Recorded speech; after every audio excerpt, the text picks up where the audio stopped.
Hi everyone, in front of me I've got INFINIX Smart 7 and let me share with you how to check for the software updates on this device.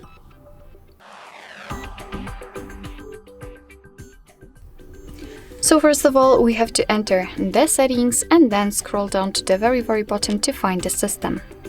Now let's tap on System Update, and as you can see, your device will check for the updates.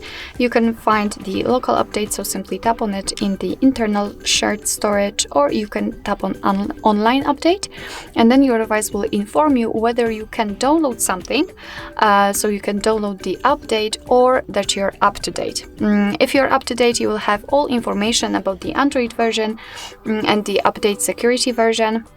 And if you will be able to download something, your device will show you the information about the new update, so what has been fixed, for example, or added, and then you will be able to tap on download.